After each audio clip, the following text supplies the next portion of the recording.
Hey guys, this is Jave, and welcome back to some more Metroid for the NES. So we are back in Norfair. We are item hunting, and I hate to admit it, but I am terrible at this part of the game. Norfair confuses the hell out of me. So please forgive me if I get horribly lost and turned around and waste your time. I don't think it'll be that bad though. And hopefully you won't hear my controller as much this video. I noticed it was clicking and clacking quite a bit.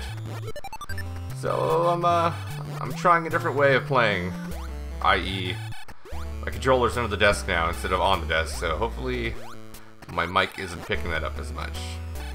But we shall see in post-production. Alright, so this is all familiar areas actually. We are heading to this eastern vertical hallway shaft thingy, and into this door that I passed earlier. The reason being, there are a couple of missile upgrades we can grab in here. And if you'll notice, my missile count is up to 140 right now. In between episodes, I went ahead and farmed up a little bit, so that's the max right now we got. I couldn't quite remember how much we had once we got our big push from Kraid when he gave us the 75.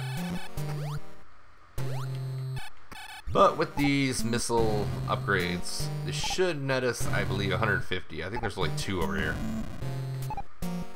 Through this wall with many, many bombable areas. There we go. Alright. With our handy dandy high jump boots and ice beam. Ahem. That's what you're supposed to do to get up there. There we go, that works out a little bit better. Excuse me. Alright. We like missiles.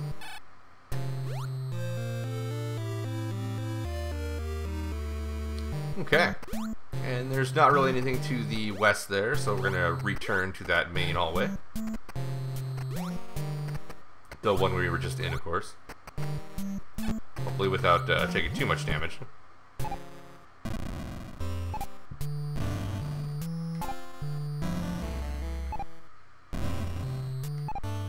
But let's see, in this episode, we're actually gonna pick up a couple of very nice upgrades. One of which is a big quality of life improvement. It'll make slogging through these enemies a lot more bearable. And the other one will be another beam upgrade actually, or a beam replacement. Since in this game, and in the second one on Game Boy, you can't have more than one, different kind of beams aside from the long beam upgrade.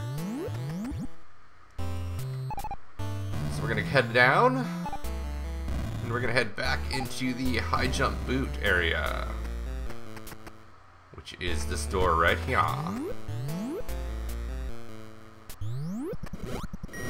Stupid dragons.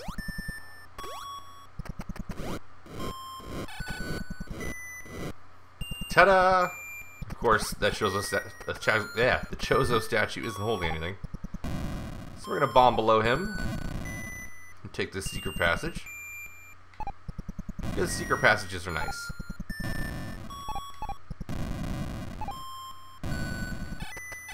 See if I can make it this time. There we go. Do it one more time. But we're actually going to get that upgrade rather quickly. And it is a favorite too. It's not my favorite upgrade in the Metroid universe. I think my favorite ability would probably have to be the Spider Ball. It doesn't make a whole lot of appearances, but it is... I don't know why I always liked that thing. I think it was because of Metroid 2, The Return to Samus for Game Boy. That was probably one of my favorite Metroid games. But, in this... I think it's this ceiling. Yes. Again, I am terrible with this area. Everything looks the same to me. Even more so in Norfair. But in this door... we get our item room music, so you know something's good is nearby. Or at least an upgrade.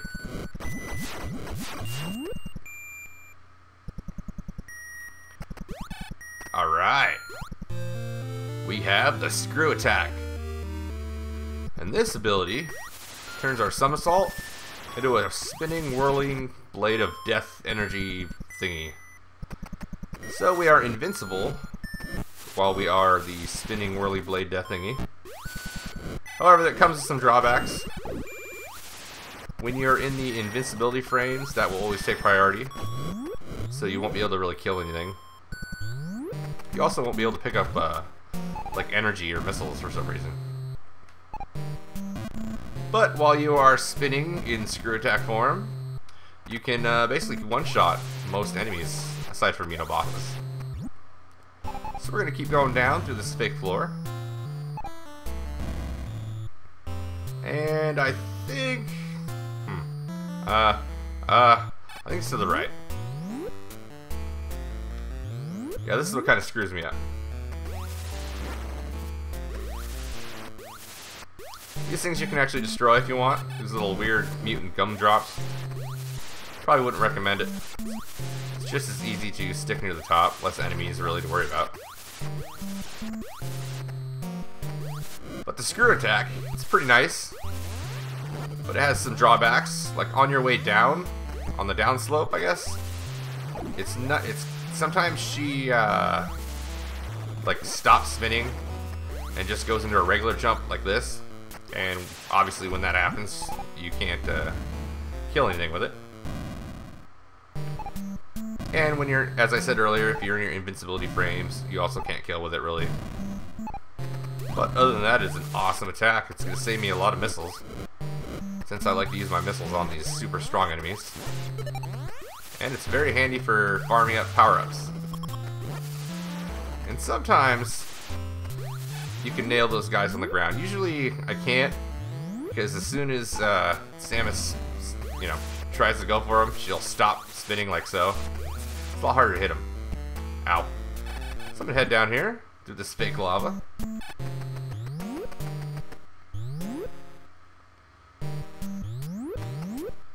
And yet another room that looks the same. The main reason why I get so confused down here. But hey, something over here. Energy tank. Sweet.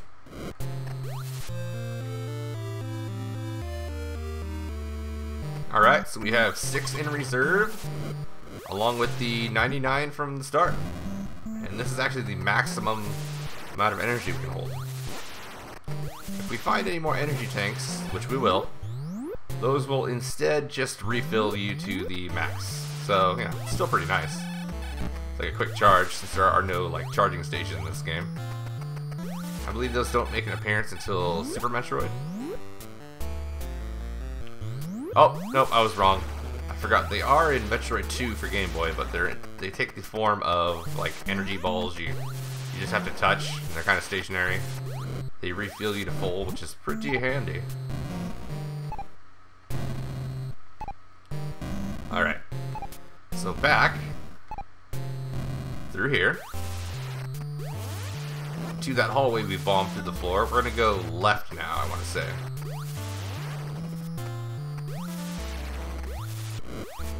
Not 100% sure. Mainly because I won't know until I actually go through it. Because there's a few of these hallways you need to bomb your way through. A few fake floors. But we should find our way, no problem.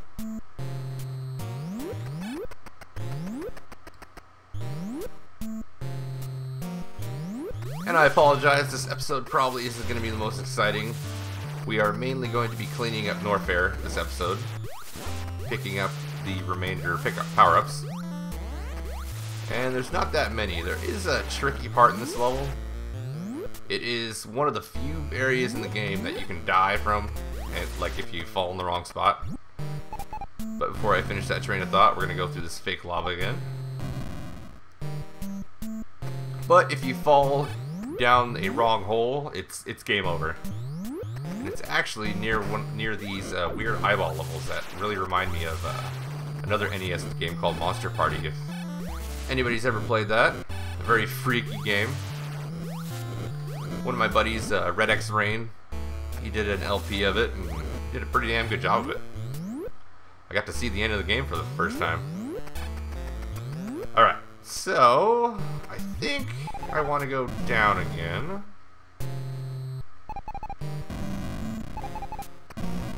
Ah, okay, I was right.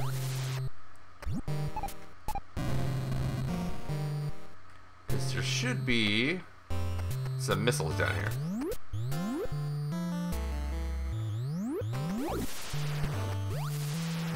I will be very glad to be out of here, though, when we're done.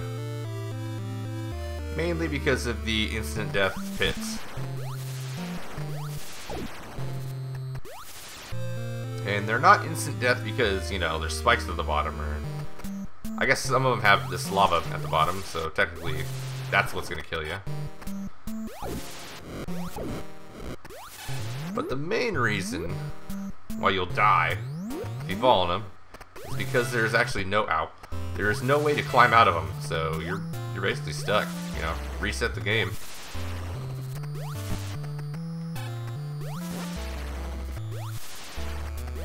I don't even think you can bomb jump out of them. Not exactly the best Metroid player, but I certainly can't bomb jump. It's mainly because of the lava that keeps hitting you, so it interferes with your bombs. But here's one of the rooms. So like these, oh god, that dragon really worries me.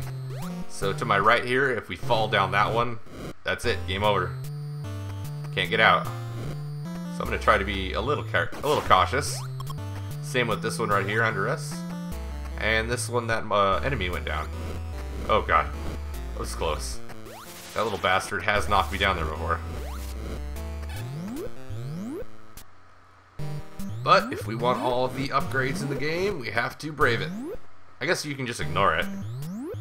That's probably the smart thing to do.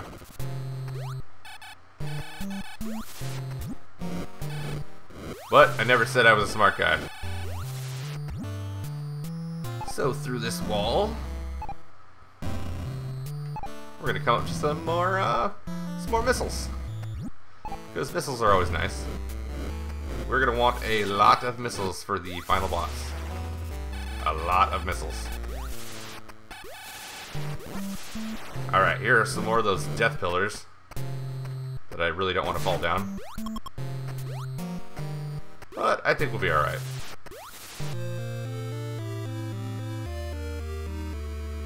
And I think that is the only one. I don't think there's another one over here. Nope, there's not. Okay. So one more time to the pillars of death. Easy. I want to make sure I don't spin jump. Because I have a horrible job controlling her air direction when she does that. As you can notice. But our next upgrade is pretty close. It is going to be the next beam upgrade. And it is a staple weapon in the Metroid universe. I think. I know it's in Metroid 2, The Return of Samus, and Super Metroid, and I think all of the Game Boy Advance ones. I'm not sure about Metroid Prime. I don't remember. It might be. I'm probably just a forgetful idiot. But we can go down here. Into this door right here. Try not to take too much damage.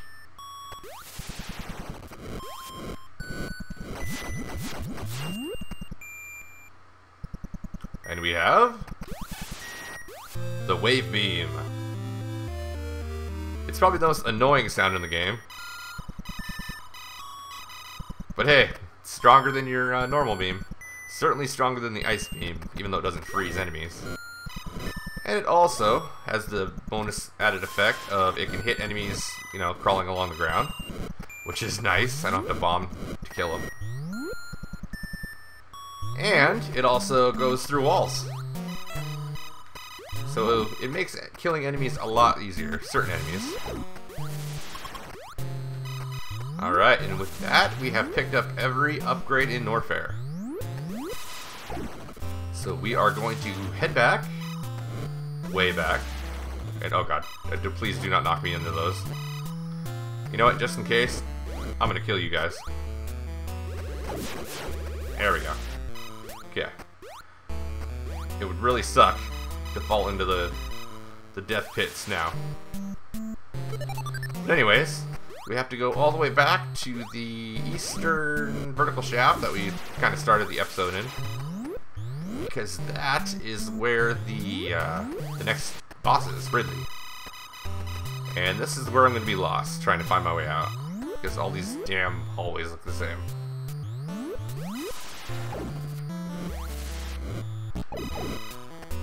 Run!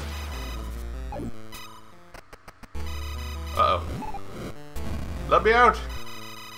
There we go. You can only kill a certain number of blocks at a time. I'm guessing that is a sprite, kind of a sprite limitation or something with the NES. Alright, but I'm kind of remembering the way out. For some reason you can only kill certain these flying bird-looking things. It might be a palette swap color thing, but I can't really tell the difference, to be honest. Ow. Jump!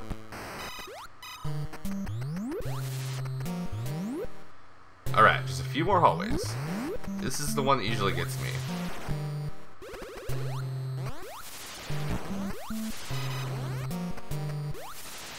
The ice beam is nice though for, you know, just freezing these guys. It makes it a little easier to get through them. But the wave beam, actually, we're going to use to great effect on the next boss, Ridley. There is a strategy for the ice beam or the wave beam, actually. But the wave beam is a lot easier. It's pretty much just hold the direction and shoot. And as long as you have, you know, more than an energy tank or two, you will win the fight. And that's what I'm gonna do, because I like cheesing that fight. Plus, you know, I could show off the wave beam a little bit.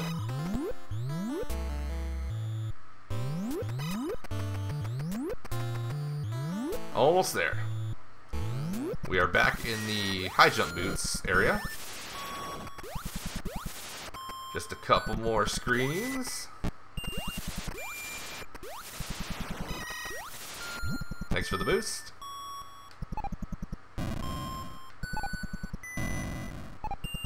Hey, buddy. I like the Chozo statues in this game. They look really, really good for pixel art.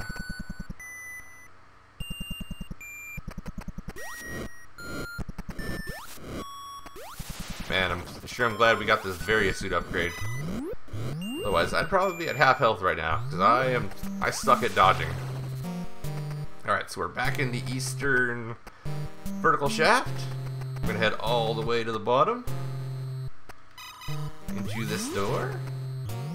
And we're actually in a new area, sort of, even though it all looks like eyeballs again. So much lag. Too many sprites. Too much action.